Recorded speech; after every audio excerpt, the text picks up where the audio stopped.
एक छोटे से गांव में एक लड़की जिसका नाम सना था, लेकिन एक दिन सब कुछ बदल गया। गांव के पुराने कुएं के पास से गुजरते हुए सना को एक अजीब सी आवाज सुनाई दी।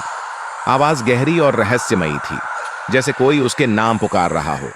सन्ना ने पहले इसे नजरअंदाज किया, लेकिन उसके बाद से अजीब घटनाएं होने लगीं। उसके कमरे में चीजें अपने आप हिलने लगीं। रात में जब सब सोते थे, सन्ना को अजीब सपने आते थे। सपने में एक साया उसके करीब आता और फुसफुसाते हुए कहता, तुम मुझसे दूर नहीं जा सकती। कुछ हफ्तों बाद सना का व्यवहार पूरी तरह से बदल गया। वह चुपचाप रहने लगी, खाना कम कर दिया और उसकी आवाज में एक अजीब सा भारीपन आ गया।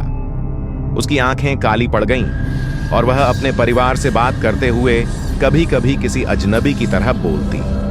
एक रात सना की मां ने उसे कमरे में अकेला छोड़ दिया।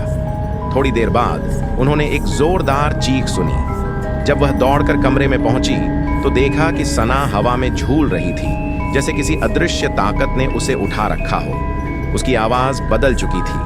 वह एक गहरी डरावनी आवाज में बोली, यह शरीर अब मेरा है। सन्ना के परिवार ने गांव के मौलवी को बुलाया। मौलवी ने कुरान की आयतें पढ़नी शुरू की। सन्ना चीखने लगी, जैसे उसके अंदर की ताकत जल रही हो। मौलवी ने कहा, यह जिन्न बहुत ताकतवर है, लेकिन अल्लाह की मदद से इसे हराया जा सकता है। घंटों की लड़ाई के बाद मौलवी ने आखिरकार जिन्न को बाहर निकाल दिया। सना बेहोश होकर गिर पड़ी, लेकिन वह अब आजाद थी। मौलवी ने परिवार को चेतावनी दी, उसे कभी उस पुराने कुएं के पास न जाने देना।